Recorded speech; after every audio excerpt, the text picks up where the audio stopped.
Hey guys, Tony, good morning. I did want to go into Amazon pretty quickly just because I hadn't talked about it for a little bit.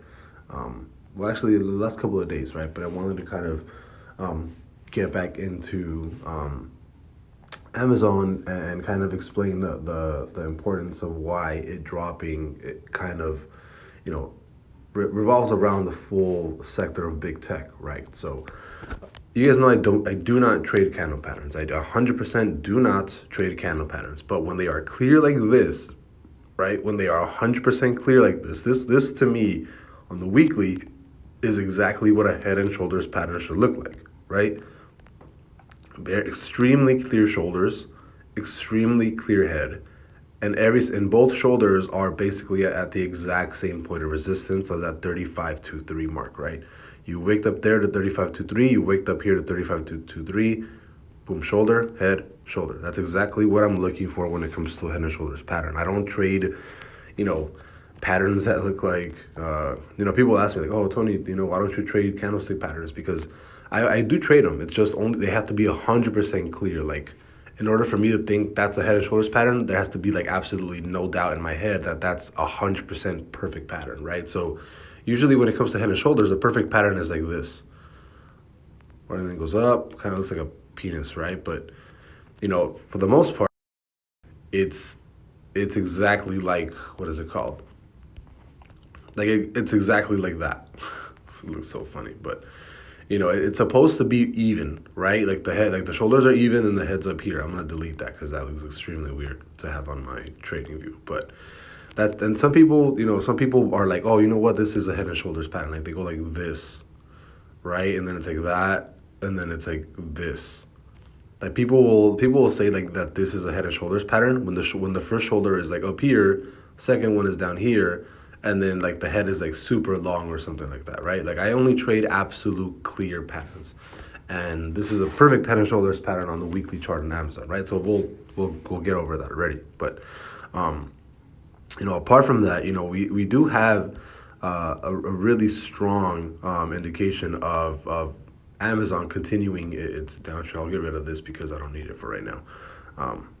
Let me add my temp. Oh yeah, I'll get this just to be a little bit clearer on my side. But you completed the last shoulder, right? You came back, and that's what I thought, right? We were gonna come back, retest resistance, and then probably fall back down. Because you right now, keep in mind, you are on trend right now, right? This trend has been on ever since September 9th. So for a full month now, you've been on trend. If it breaks this trend, I 100% think we're going to 35 to 35 to 1, right? That's just kind of the take of it.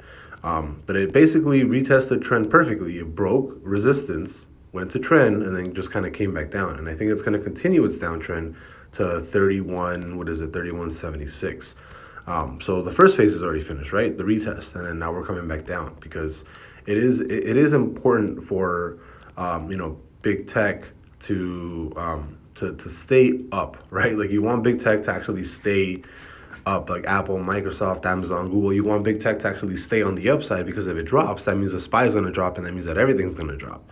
So the bad part here that I've noticed, or that I just saw, is that you actually have a pretty significant drop already, right? You retested trend at 33.16, and you're already down about $100, and you haven't even hit a bear cycle on Amazon yet, which is kind of the worrisome part, right? Last time you actually dropped from around these same levels. Keep in mind, right? You already hit resistance here. There's already resistance on the stochastic down here. See, peak, and you had peak. So you already have resistance up on the stochastic, but you haven't created a bear cycle on the reverse MACD. And the bad part is, I'm not going to be using this one over here, right? Because you had the Stoke overbought and then it dropped, right? We have to use something that's similar, which would be this one right here, the Stoke, and then also this trigger over here. And I think that's going to be the same thing, right? Around this, it's basically going to be around the same mark, Stoke around the same level, right? So what we can do is forecast from here all the way down to previous support right there, which is what, about another $194. So about a $200 drop in a week or so, right? In a trading week. And I think we can sort of forecast the same thing, right? I'm not going to do it from here. Let's do it from peaks of, we do it from peaks of 3265. If we see a $200 drop in what, 6 days? $200, 194. Let's see what up, 194 right there. Right, if you see another $194 drop, you're essentially gonna come back and retest that that 3,089 level, and if anything, drop to closer to 370.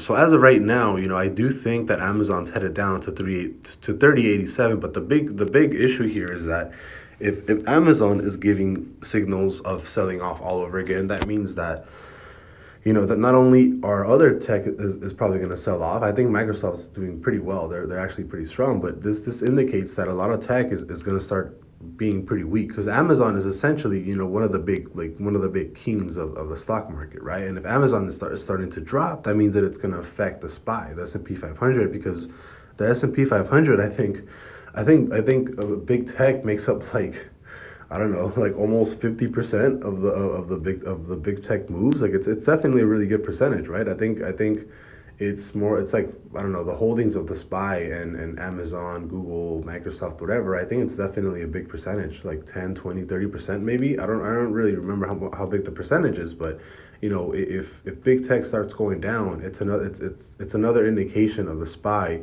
continuing another leg down, and it's another bias for me, because I'm completely bearish on the SPY, right? We're on I think this month would be the second case of a bearish month, right? If we actually close it, because we actually closed September bearish, and usually when you close a bearish month in the SPY, it indicates somewhere around a 15-20% drop on the average, and we really only dropped like 5% on the S&P 500. So you got another 10% to go. So whatever pain you guys felt already, expect it to go up like 3x, right? But 3x or 4x, right? Because it can definitely go from 15 to 20%.